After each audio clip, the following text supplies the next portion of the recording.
शनि महाराज की दृष्टि नीचे रहती है, सामने कभी नहीं रहती। शनि मंदिरों में जितने भी शनि मंदिर हैं, आप सारे शनि मंदिरों में जाकर दर्शन करोगे तो शनि महाराज की दृष्टि सामने है। पर शास्त्र कहता है शनि महाराज ने दृष्टि अपने ऊपर नहीं रखी, नीचे की ओर रखी है, नीचे झुकाकर।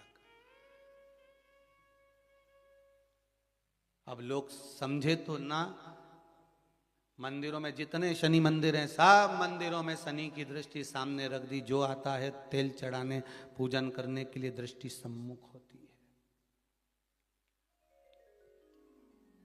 शनि महाराज ने अपनी दृष्टि नीचे रखी है। शनि महाराज दृष्टि कब उठाते? जब किसी को नष्ट करना हो। तुम जिस पर दृष्टि डालोगे वो जलकर भस्म हो जाएगा, ये शनि महाराज की धर्म पत्नी ने कहा है। और आज शनि महाराज जी की धर्म पत्नी जिस घर में निवास कर रही हैं, शनि महाराज जिस घर में निवास कर रहे हैं, उस मकान का नाम क्या है? अभी बताया था, क्या नाम था? कुंभ। अपने भी मकान का नाम होता है ना, कोई ने पितृ कृपा लिख देता है, कोई गुरु कृपा लिख देता है, कोई देव कृपा लिख देता है, कोई लक्ष्मी कृपा लिख देता है, कोई अपने पिताजी का नाम से लिख देता है। मकान का नाम लोग रख देते हैं, ये हमारे मकान का नाम। तो शनि महाराज के घर का नाम था कुंभ। उस कुंभ मकान में शनि महाराज रह रहे थे, पिताजी का आगमन हो गया। बहुत ध्यान से सुनना, ये मकर संक्रांति की कथा है।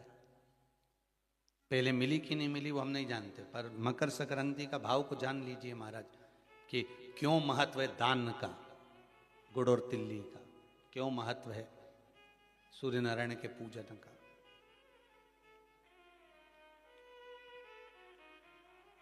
नारायण ने बोला, लक्ष्मी आज शनिवार का दिन है, जिस दिन अपन इस दरिद्रता से मिलने के लिए पीपल के पेड़ के नीचे आए हैं। हिंदू धर्म में ये दिन पीपल के वृक्ष के लिए पूजनीय होगा। जो भी शनिवार के दिन पीपल के वृक्ष की पूजन करेगा, दूध चढ़ाएगा या मिष्ठान का भोग लगाएगा, लक्ष्मी और नारायण उसके घर में प्रवेश कर जाएगा। लक्ष्मी और नारायण उसके घर में प्रवेश करेगा, इसलिए नियम बनाया। कौन से दिन का? शनिवार। लक्ष्मी जी बोली, नारायण आपने तो एक दिन का वार लिख दिया। शंकर जी ने 7 वार बनाए हैं, रविवार, सोमवार, मंगल, बुध, गुरु, शुक्र और शनि। ये शिव जी ने बनाया। अब एक दिन आपने अपना बना लिया, बाकी के दिन अगर कोई इस पीपल के वृक्ष के नीचे आएगा और यहां तो दरिद्रता बैठी है, तो उसका क्या होगा? भगवान नारायण बोले, सुन दरिद्रता, तेरे से एक विनती है, अगर कोई भी मनुष्य इस पीपल के पेड़ के नीचे अगर 7 दिन में आता है और उसके हाथ में अगर कोई सामग्री होती है तो तू उसके घर में प्रवेश नहीं करेगी।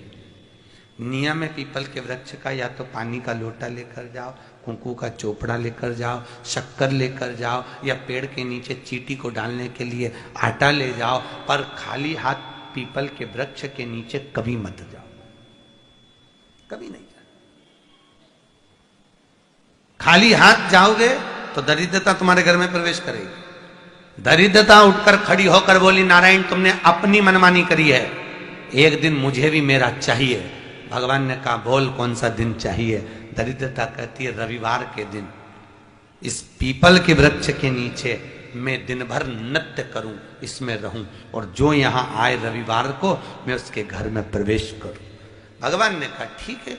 दरिद्रता, रविवार का दिन एक ऐसा दिन रहेगा जिस दिन तू इस पीपल के वृक्ष के नीचे नृत्य करेगी, और जो आएगा इस पीपल के वृक्ष के नीचे तो उसके साथ प्रवेश करेगी। मैंने तुझे वर दिया।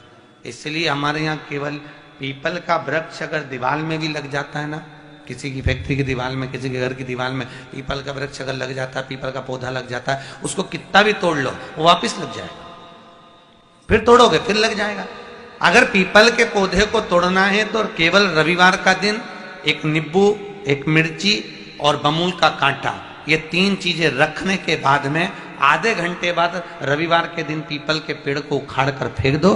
दूसरी बार कभी पीपल दीवार में लगता ही नहीं, कभी नहीं लग सकता। केवल एक रविवार का, केवल एक संडे, इतवार का। घर में दीवारों पर अगर पीपल लग भी गया है, इसलिए पीपल के वृक्ष को वो खाने का, अगर घर में पीपल लगा हुआ है या पीपल का पौधा हमारे घर में लग गया, उसको उतारना, निकालना, लगाना, तो पीपल के वृक्ष को अगर निकाला जाता है तो रविवार के दिन, और अगर पीपल के वृक्ष को कहीं लगाया जाता है तो सोमवार के दिन या मंगलवार के दिन, बुधवार के दिन, इन दिनों में लगा सकते पीपल के वृक्ष कहीं लगाना। शनिवार का दिन एक ऐसा दिन होता है जिस दिन पीपल के वृक्ष को कहीं जाकर लगाया नहीं जाता, क्योंकि शनिवार के दिन पीपल के वृक्ष के नीचे लक्ष्मी रहती है। हम अपने हाथों से अगर पीपल का वृक्ष किसी दूसरी जगह पर शनिवार को रोपित करते हैं तो हमारे घर की लक्ष्मी अपने घर से छिन्न होकर चली जाती है।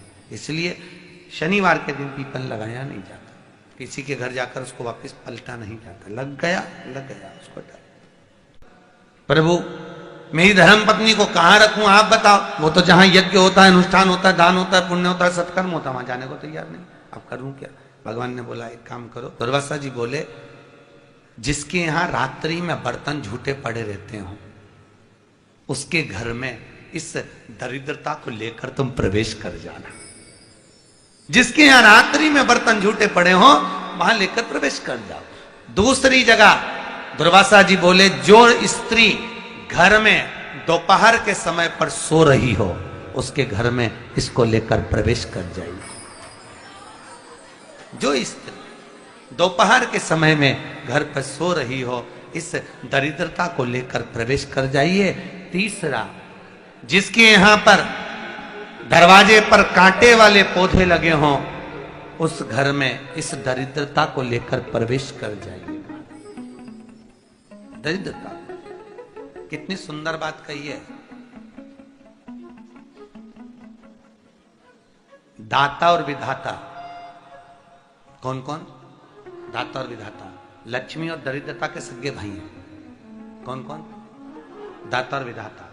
दाता को फिटकरी प्रिय है, विधाता को नमक प्रिय है। ये दोनों हमेशा लक्ष्मी को और दरिद्रता को दोनों को समझाते थे, दोनों में प्रेम बढ़ाते थे। आज भी हिंदू धर्म की रीति है। यहां तो ठीक है, जिसके यहां पर भी अगर थोड़ी सी भी परेशानी होती है, थोड़ा सा क्लेश होता है, अशांति होती है, लक्ष्मी नहीं टिक रही हो, काम नहीं बन रहे हो, बहुत प्रयास करा जा रहा हो और हमारा कार्य नहीं होता, तो क्या करते हैं? फिटकरी और नमक को पानी में डाल देते हैं और घर में पोछा लगा देते हैं। आप लोगों ने आजकल फेसबुक पे भी पढ़ा होगा, व्हाट्सएप पे भी पढ़ा होगा। तो क्यों लिखा उसमें? उसका कारण ही केवल इतना है कि दाता और विधाता की प्रियता उसमें। माता ख्याति के जो 4 बच्चे हुए इसमें जो 2 लड़के हैं दाता और विधाता, उसकी प्रियता उसकी पूर्णता उस। अब दुर्वासा जी बोले अपनी धर्म पत्नी को वहां लेकर, जहां कांटेदार पौधे लगे हों वहां पर लेकर प्रवेश कर जाइए। कांटेदार पौधों में उस दरिद्रता का निवास हो गया। कितना विचित्र कथा यहां वर्णन करी है। श्रीमद् भागवत के अंतर्गत जो वर्णन किया कि मृत्यु निश्चित है। और शनि महाराज का भी पांव टूट गया था। टूटा था कि नहीं टूटा था? जो अपनी माता संध्या को लात मारी थी, शनि महाराज ने लात मारी तो पांव टूट गया। शनि महाराज की आंख में आंसू। देवर्षि नारद के पास है, नारद जी मेरा पांव टूट गया, मैंने अपनी मां को लात मारी। नारद जी बोले तू तो द्रोषी है, तूने अपनी माता को लात क्यों मारी? कुछ करिए। कोई देवता नहीं अपनाया। तब भगवान नारद जी ने कहा शंकर जी के शिवलिंग की स्थापना कर, उसकी पूजन कर। जहां काशी विश्वनाथ के मंदिर आप लोग जाते हो, जिस विश्वनाथ का आप दर्शन करते हो, ये काशी का विश्वनाथ का प्राण प्रतिष्ठा शनि महाराज ने करी थी। शनि महाराज के हाथ का शिवलिंग है और शिवलिंग की स्थापना कर कर शनि महाराज ने भगवान शंकर से मांगा। शिवजी प्रकट हुए, मांगो शनि तुमको क्या चाहिए? शनि महाराज ने कहा मेरा पांव टूट गया, आप कृपा करिए। भगवान शंकर ने कहा शनि तूने मेरा भजन करा है, जा तेरा पांव तो जुड़ेगा पर पांव में थोड़ी लचकता तेरी बनी रहेगी। दुनिया के लोगों को शनि लगता है और शनि को शंकर लगता है। दुनिया के लोगों को शनि लगता है, शनि को शंकर। इसलिए आज भी नियम है कि काशी विश्वनाथ का नाम लेकर एक काजल की डिब्बी को लीजिए। अगर किसी को शनि लग गया हो कोई प्रॉपर्टी का काम कर रहे हो, कोई व्यापार करते हो और व्यापार नहीं चल रहा, बहुत अड़चने आ रही है, कोई ना कोई परेशानी पे परेशानी आ रही है, एक काजल की डिब्बी लो, काजल की डिब्बी लो, काशी विश्वनाथ का नाम लो और 21 बार उतारो और उतार कर किसी पेड़ के नीचे तक खड्डा खोद कर उसको दबा दीजिए, आपका काम यूं सफलता की ओर बढ़ना चालू हो जाएगा। शनि की कुदृष्टि समाप्त, 7.5 ढैया समाप्त, परेशानी है। हम आप लोगों से भी कहेंगे कभी एक बार प्रैक्टिकल करो, 1 वर्ष का। कोई भिक्षा मांगने वाला भी है ना, बहुत दरिद्रता उसकी जिंदगी में है, बहुत गरीबड़ा है, उसके पास खाने तक के लाले पड़ रहे हैं, तो हम उनसे एक निवेदन करेंगे कि प्रयास करो, 1 वर्ष ये 7 जगह हैं जहां पर कभी एक जगह का नियम बना लो, या तो बेलपत्री के पेड़ के नीचे, या शमी के वृक्ष के नीचे, या पीपल के वृक्ष के नीचे, या आंवले के वृक्ष के नीचे, या बट वृक्ष के नीचे, या शंकर भगवान के शिवालय में, या अपने घर के दरवाजे के बाहर। ये 7 स्थान हैं, इसमें से कोई एक स्थान आप चुन लो।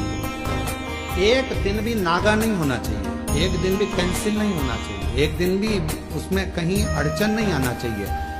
1 वर्ष ये 7 स्थान में से कोई एक स्थान पर 1 वर्ष तक रोज शाम के समय प्रदोष काल में दिया लगाना चालू करो, भले वो दिया 2 मिनट जले, पर प्रदोष काल में अगर तुमने एक जगह का भी नियम ले लिया 1 साल का, फिर हमको बताना कि मेरे कुबेरेश्वर बाबा ने तुम्हारे घर में संपदा की कमी तो नहीं रखी, वो भंडार भरने में कमी नहीं रखी। आज के समय में यही हो रहा है, सास कुछ बोली, बहू पलट कर जवाब दे दी, ये तो उसी में का हाल हो गया, कुत्ता हमें काटा, हम कुत्ते को काट गए।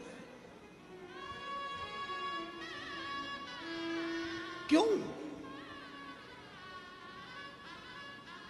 किस लिए? बोलने दो। आग लगे बस्ती में, अपन रहो मस्ती में। क्या किसको रोइए, चादर तान के सोइए। क्या करना अपन को? हो रहा है ना, ठीक है। कोई गाली दे रहा है ना, देने दे। कोई अपशब्द कह रहा है ना, कहने दो। ध्यान देना, जिस पर दुनिया हंसी है उसी ने भारत का इतिहास रचा है, उसी ने भारत का इतिहास रचा है। जिस पर दुनिया हंसी उसी ने इतिहास रचा है, उसी ने इतिहास रचा।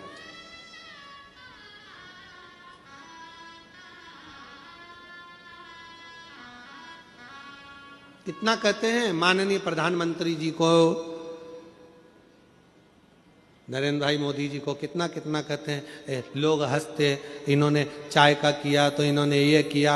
माननीय उत्तर प्रदेश के मुख्यमंत्री योगी जी को कितना कहते हैं, ये तो बाबा जी हैं, ये तो ये कितना। तो जिस पर दुनिया हंसी है इतिहास उसी ने रचा है। हंसो, कितना हंसो।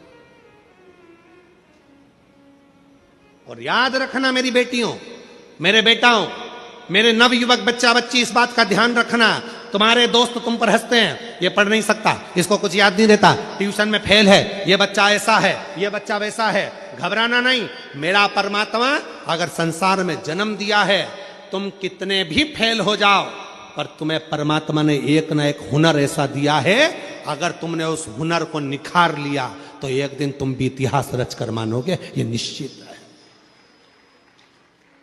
क्यों घबराना? किस लिए घबराना? जिस पर दुनिया हंसी है, खूब हंसते हैं लोग, हंसने का काम है, ताना देने का काम है दुनिया का, पर घबराना नहीं।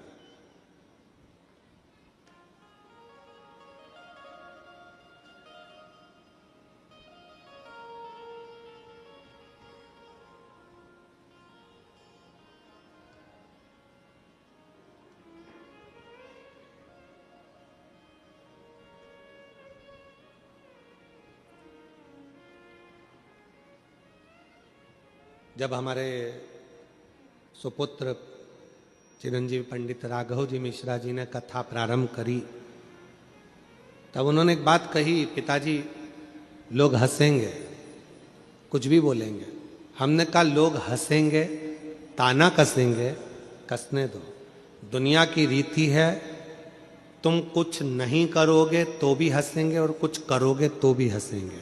इसलिए अपने कर्म को करते हुए आगे बढ़ो, मेहनत करो, परिश्रम करो, संघर्ष करो और अपने अंदर जो भोलेनाथ की दिव्य ज्योति अपने अंदर विराजमान है, उस ज्योति का दर्शन संपूर्ण जगत को करो, संपूर्ण जगत।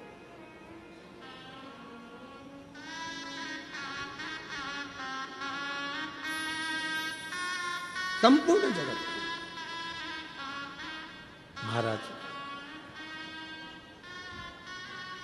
और जब उस ज्योति का दर्शन संपूर्ण जगत करेगा तो हंसने पर भी, ताना कसने पर भी वो शिव संभाल लेगा, वो ओघड़दानी संभालेगा। मेरी नवयुवक बेटियों को, मेरे नवयुवक बेटाओं को, मेरी बेटियों को, मेरी जीजियों को, मेरे जीजाओं को, कई बेटियां कहती हैं हमारी शादी हो गई, अब हम पढ़ाई करें तो कैसे करें, हमारी शादी हो गई, अब हम बच्चों को संभालें कि हम विद्याध्ययन करें, हमारी शादी हो गई, अब हमको नौकरी नहीं लग सकती। कौन कहता है नौकरी नहीं लग सकती? कौन कहता है कि तुम पढ़ाई नहीं कर सकते? भले शादी हो जाए, ब्याह हो जाए। कई बेटे कहते हैं अब तो हम परिवार में फंस गए गुरुजी, अब तो बच्चों के लिए कुछ ना कुछ करना पड़ेगा, अब क्या हम पढ़ाई करेंगे? करो, अभी तुम में वो बल है, अभी तुम में वो एनर्जी है, अभी से हार गए हिम्मत, खूब मेहनत करो। कैसे नहीं फल मिलेगा? हिम्मत मत हारना।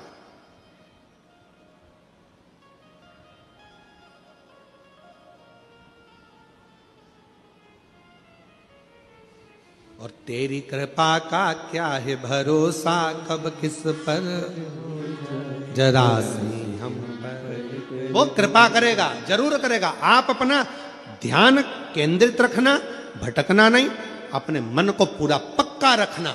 शिव संभाल लेगा, शिव संभाल, शंकर संभाल।